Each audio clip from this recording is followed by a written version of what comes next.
कि ये जो नाना पक्ष हैं एससी एसटी के और जिनसे हम सामान्य वर्ग के लोग प्रताड़ित हैं, उनकी व्याख्या की जाए, उनका विश्लेषण किया जाए, क्योंकि उसी से हम शक्तिशाली होंगे और उसी से हम ऐसे अन्यायी कानूनों से, ऐसी अन्यायी व्यवस्था से न केवल लड़ेंगे वरन उनको मिटा देंगे, उनको समाप्त कर देंगे। क्योंकि ये बहुत गहरी चाल है, इतनी गहरी चाल है कि हम और आप इसको जाने और सोचें तो हम दंग हो जाते हैं कि क्या संसार में किसी देश में, विशेषकर लोकतांत्रिक देश में, किसी एक वर्ग के विरुद्ध ऐसा हो सकता है। कम्युनिस्टों ने तो किया था, जो धनी मनी है उनकी गर्दन काट दो, उनका मकान ले लो, सब कुछ कर दो। लेकिन लोकतांत्रिक व्यवस्था में ये बड़ा दूर तक सोचा नहीं जा सकता जैसा हमारे साथ हो रहा है।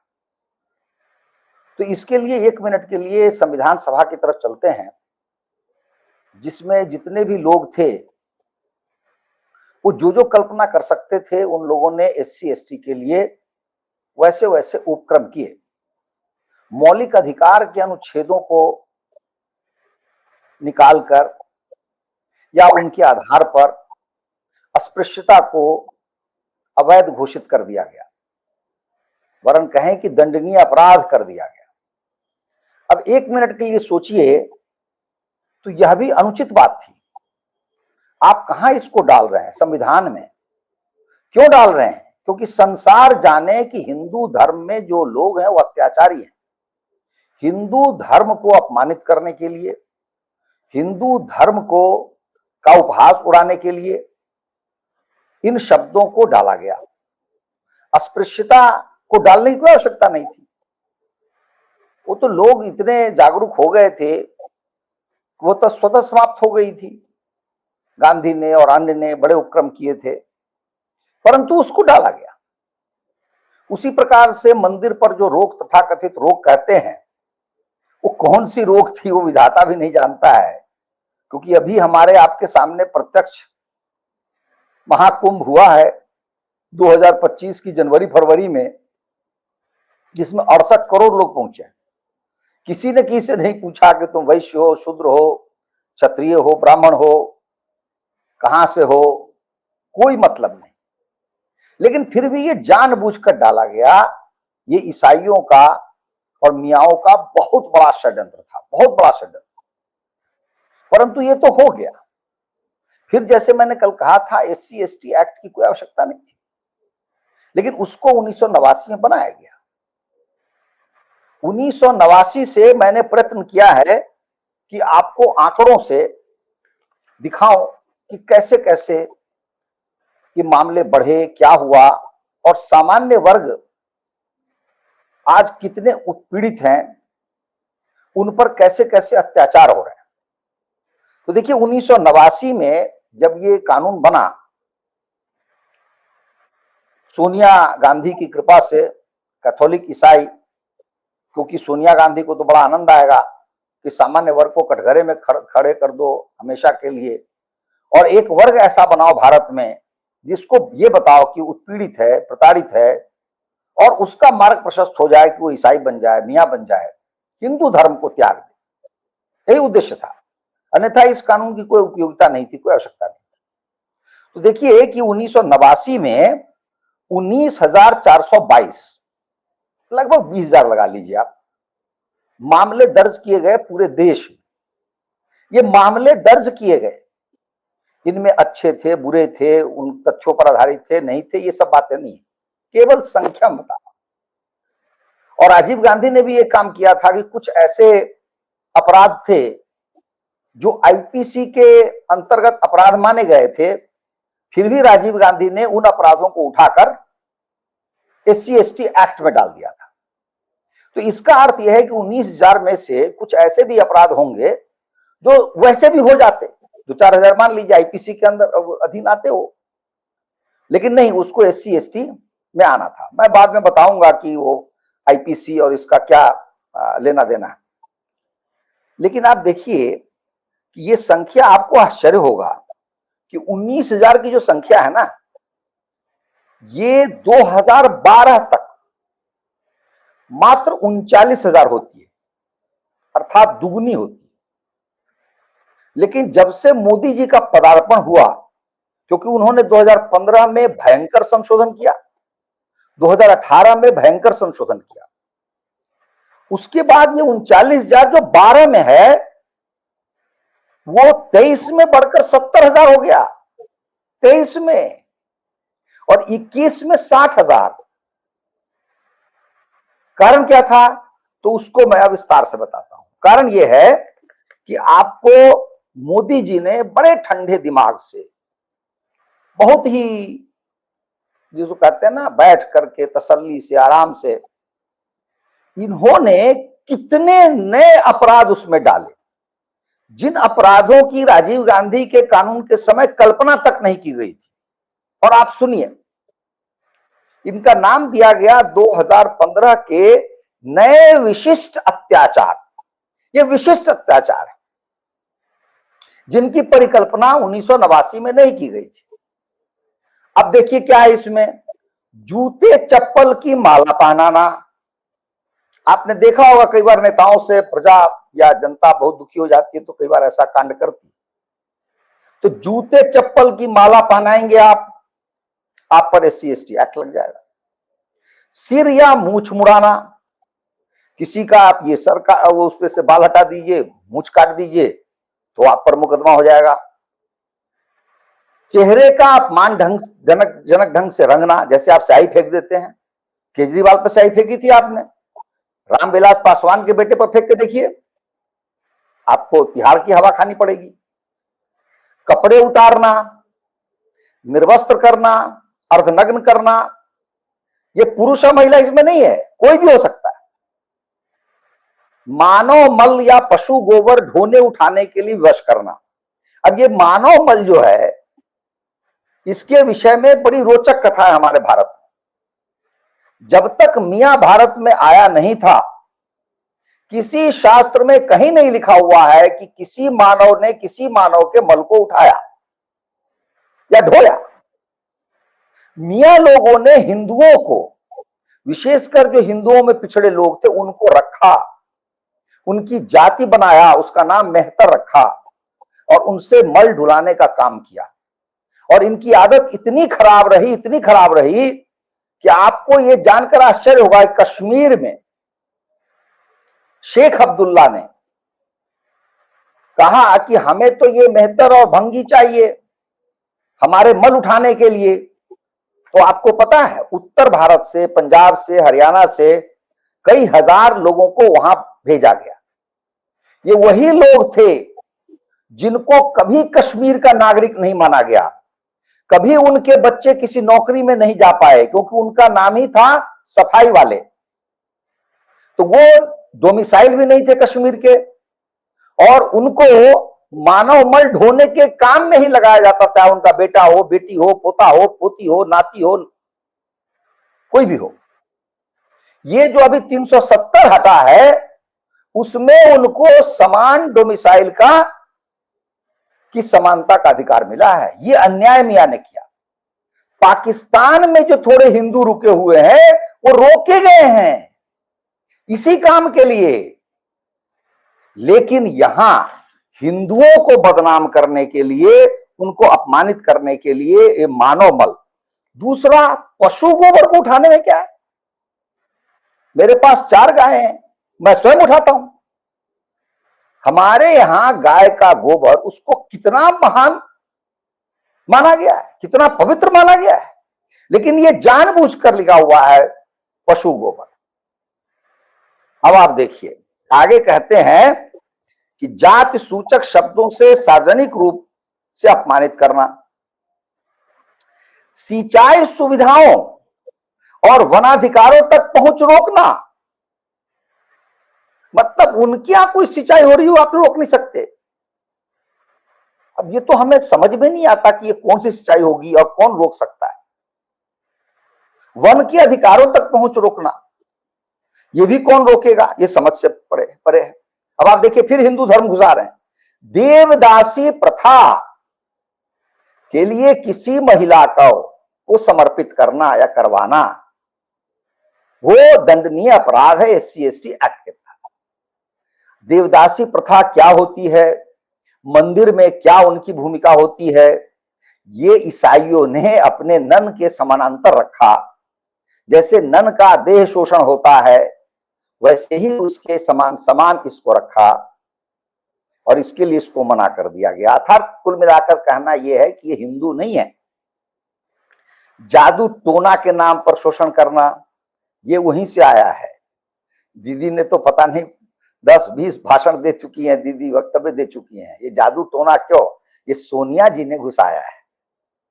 चुनावी नामांकन से रोकना, जैसे होता है कई बार आंदोलन हो जाता है, हंगामा हो जाता है, कोई विपक्षी दल ऐसा प्रयत्न करता है कि इसको नामांकन से रोकेंगे, तो मान लीजिए कोई और ब्राह्मण क्षत्रिय वैश्य जा रहा हो, उसको आप रोकिए तो वो दंडनीय अपराध नहीं है। लेकिन एससी एसटी के किसी प्रत्याशी को आप रोक देंगे तो एक्ट लग जाएगा। अब आगे देखिए कितनी होशियारी से ये शब्द जोड़े गए हैं। उनकी पवित्र वस्तु को पवित्र करना। हा, मतलब किसी एससी के पास कौन सी पवित्र वस्तु हो सकती है जिसको अगड़ी जाति के लोग अपवित्र करेंगे। आप सोच सकते हैं ये सब ईसाइयों की चाल थी जो मोदी जी ने किया है। ये सारी चीजें मोदी जी ने की है। आगे इसमें ये बताते हैं कि ये जो मैंने ऊपर बताया ये भी बहुत बड़ी बात नहीं है। आगे इसमें कहते हैं, एक्ट कहता है कि पहले आईपीसी के वे अपराध भी शामिल किए गए, अर्थात 89 में, जिनमें 10 वर्ष या उससे अधिक की सजा थी। मतलब कोई गंभीर अपराध होगा। मोदी जी ने क्या किया, मोदी जी ने कहा नहीं, 10 वर्ष से कम वाले भी अब इसमें शामिल हो जाएंगे। इसकी संख्या आप सुनेंगे तो आप दंग रह जाएंगे। इनमें शब्द क्या आए हैं जो जोड़े गए हैं। 10 साल से कम की सजा होगा। 10 साल से ऊपर तो 89 में ऐड हो गया था, 10 साल के नीचे भी आ गए। अर्थात ये एक प्रकार की आईपीसी है, उसका विस्तारित फॉर्म है। इसमें कहते हैं, अंग्रेजी में लिखा हुआ है, ये हर्ट करना, किसी को ग्रीवस हर्ट करना, इंटिमिडेशन देना अर्थात धमकी देना, और किडनैपिंग करना। अर्थात नॉर्मल समय में जो किडनैपिंग होगी वो कोई बड़ी बात नहीं है। एससी एसटी किडनैपिंग होगी तो ये एक्ट लग जाएगा। कितने अपराध मोदी जी ने नए जोड़े हैं, वो है 20 अपराध नए जोड़े गए, जबकि पुराने 20 नहीं थे। उस समय लोगों ने कल्पना नहीं की थी जितनी मोदी जी ने कल्पना कर ली। मोदी जी को बड़ा लंबा अनुभव था, जूते की माला पहनाना, तो गोबर उठाना, ये सारी चीजें वो मोदी जी ने डलवा दी। अब आगे देखिए कि मोदी जी ने क्या किया कि एससी एसटी को राहत दिलाना है। जो सरकारी पैसा आता है उसके लिए बजट आता है, और हम और आप अक्सर देखते हैं कि उसमें आता है किसी महिला ने या कोई पुरुष ने 48 लाख कमा लिए, 50 लाख कमा लिए, 25 लाख कमा लिए, तो ये तो दानवीर कर्ण की तरह मोदी जी बैठे हुए हैं, वहां से प्रवाह चल रहा है, मुद्रा प्रवाह, और वो मुद्रा उसके पास जा रही है। तो अपराधों के लिए पीड़ितों को जो राहत दी जा रही है वो राहत पहले थी 22 प्रकार की, मोदी जी ने उसको दुगने से भी अधिक 47 प्रकार की राहत कर दी। 47 प्रकार की। मतलब हम और आप सोच सकते हैं कोई चीज, वो उसके लिए राहत है, और वो कुबेर का भंडार खुला, उससे पैसे ले जाओ। तो 47 प्रकार की राहत है। और जैसे मैंने पहले कहा 20 प्रकार के नए अपराध जोड़े गए,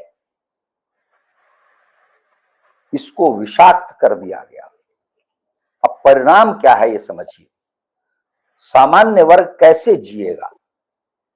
आंकड़े मेरे सामने हैं, ये 2020 से मैंने आंकड़े बहुत ही जानबूझकर सोच समझकर उठाए हैं, क्योंकि 18 में जब दूसरा संशोधन मोदी जी ने किया है तो उसका परिणाम आते आते वो 20 तक पहुंच जाता है। वहां से आंकड़े लिए हैं आज तक। आज तक का जो आंकड़े हैं वो 24 तक के उपलब्ध है। 5 वर्षों के आंकड़े हमने लिए हैं। तो आप देखिए कि 2020 में कुल 45,995 मामले दर्ज किए गए, लेकिन उस समय जिसको बैकलॉग कहते हैं और अकाउंटिंग की भाषा में कहते हैं कैरी फॉरवर्ड, जो 89 से कैरी फॉरवर्ड मामले होते आ रहे हैं, उनकी संख्या हो गई 2.005, मतलब 2,05,000 लंबित मामले। हम और आप सोच सकते हैं कि ये 2 लाख मामलों में हो सकता है 10 लाख सामान्य वर्ग के लोग फंसे हों, वो जीवन मृत्यु से झूल रहे हो, उन्हें पता ही नहीं है कि उनको क्या दंड मिलेगा, वो बरी हो जाएंगे, मुक्त हो जाएंगे, कि कारावास हो जाएगा, क्या दंड होगा उनका, या धनराशि का कुछ जुर्माना लगेगा, उनको नहीं पता। और ये 2,05,000 जो 2020 में था, वो 24 में 5 वर्ष में बढ़कर हो जाता है 3 लाख। यदि आप राउंड ऑफ करें तो 2,87,000, और ये आंकड़े हैं 24 के, 25 के आंकड़े उपलब्ध नहीं है, 26 तो अभी पूरा हुआ ही नहीं है। तो आप ये समझिए कि 3 लाख मामले हैं। उनमें व्यक्ति कितने हैं मैं नहीं जानता, जैसे एक किसी आरोप में, किसी मामले में हो सकता है 4 सामान्य वर्ग के लोग फंसे हों, लेकिन कम से कम एक व्यक्ति तो फंसा ही होगा। तो यदि 2 का औसत ले लिया जाए तो 3 दूनी 6 लाख के मिनिमम मैं कह रहा हूं, न्यूनतम 6 लाख लोग होंगे जो इसमें फंसे हुए हैं, जिनकी गर्दन पर तलवार लटकी हुई। और दोष सिद्धि को देख लेते हैं। 2020 में जब 45,000 था तो दोष सिद्धि के आंकड़े नहीं दिए हुए। 22 में 52,000 होते हैं, दोष सिद्धि होता है 4,896, मतलब 52,800, लगभग 53,000 तो मामले हैं, दोष सिद्धि 5,000 से भी कम, अर्थात 10वें हिस्से से भी कम। और ये जो दोष सिद्धि है, ये लगभग इसी अनुपात में बना हुआ है, थोड़ा बहुत उतार चढ़ाव।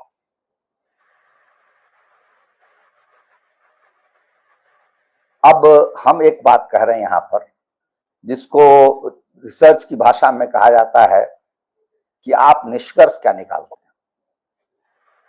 मेरा निष्कर्ष व्यक्तिगत रूप से यह है कि यदि इस जो ड्रैकोनियन कानून राजीव गांधी ने बनाया था, उसमें 2015 और 19 में 18 में संशोधन नहीं होता तो क्या होता।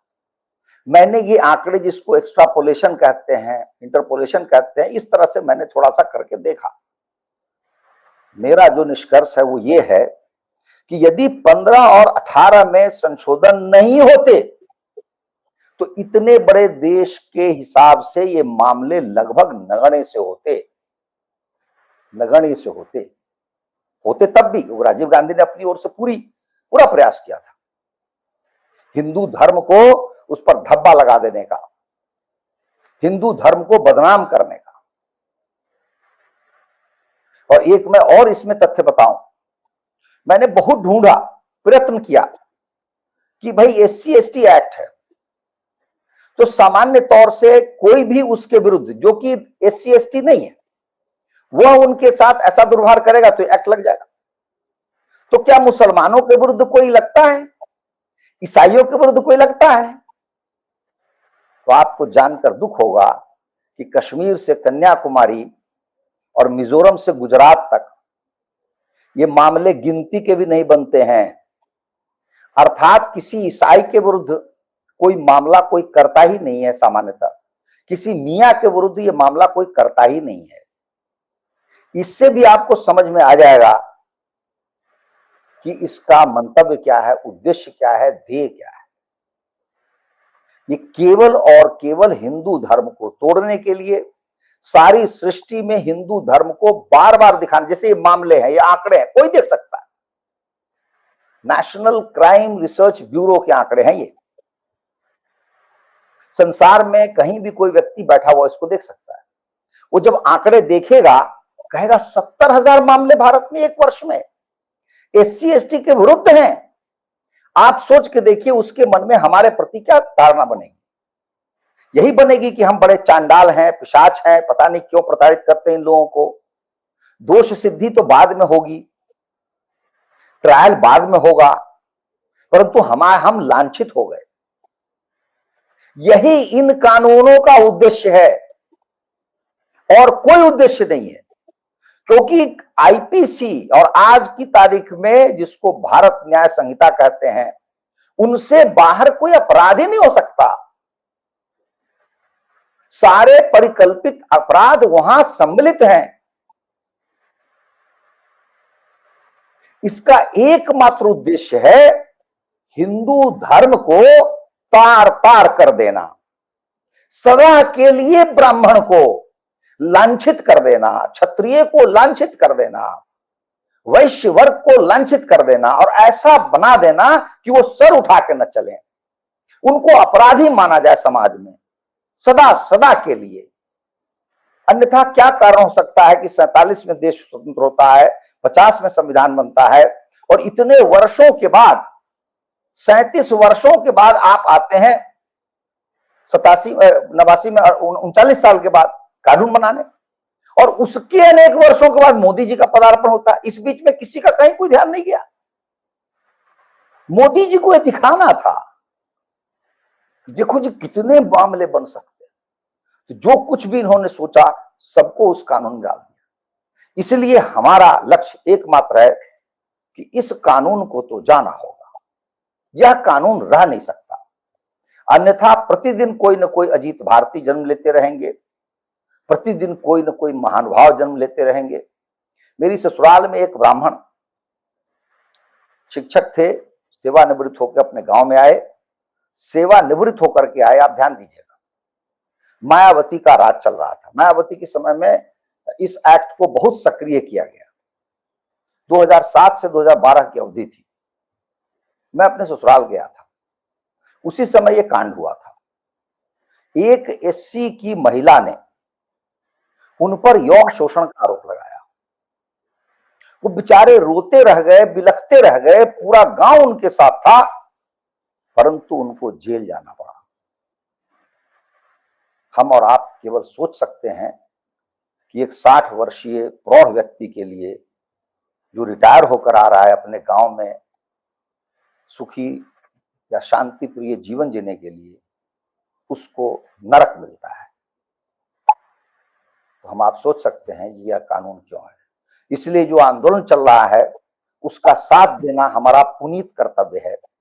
इसके अतिरिक्त हमारे पास कोई रास्ता भी नहीं है, कोई मार्ग भी नहीं है। और मुझे पूरा विश्वास है कि ये एक्ट खत्म हो जाएगा। क्यों? क्योंकि पहले हम जानते ही नहीं थे। ज्ञान ही सब कुछ है। आप इसको ऐसे समझिए कि जिस संविधान में मंदिर के लिए कहा गया प्रवेश पर रोक पर प्रतिबंध, अस्पृश्यता पर प्रतिबंध, ये जानबूझकर किया गया ताकि सदा सदा के लिए हिंदू धर्म ऐसे सर नीचा रहे। उसमें कभी ये नहीं कहा गया कि ईसाइयों में जो कन्फेशन होता है वो कितनी दरिंदगी की चीज होती है। न जाने कितनी महिलाएं आज तक नष्ट हो चुकी हैं कन्फेशन के कारण। ननों का क्या बुरा हाल हो गया है। भारत की ननों ने पुस्तक लिखी है स्वयं अपने अनुभव पर आधारित। एक एक नन का 14-14 वर्षों तक बलात्कार किया है पादरियों ने, उसका कोई उल्लेख नहीं। हलाला जैसा घिनौना कुछ धरती पर हो सकता है, ये मनुष्य एक हिंदू धर्म में उत्पन्न मनुष्य तो कल्पना नहीं कर सकता। और वो 1400 साल से चल रहा है, परंतु उसका उल्लेख नहीं। एक पुरुष कानूनी रूप से 4 पत्नियां रख सकता है, बीवियां रख सकता है, वो कानून है। नेहरू को बुरा नहीं लगा। और जिस सकपाल की हम बात करते हैं, सकपाल जी को भी बुरा नहीं लगा, तो कुछ समय तक तो 1937 का एक्ट बन चुका था, मुस्लिम पर्सनल लॉ।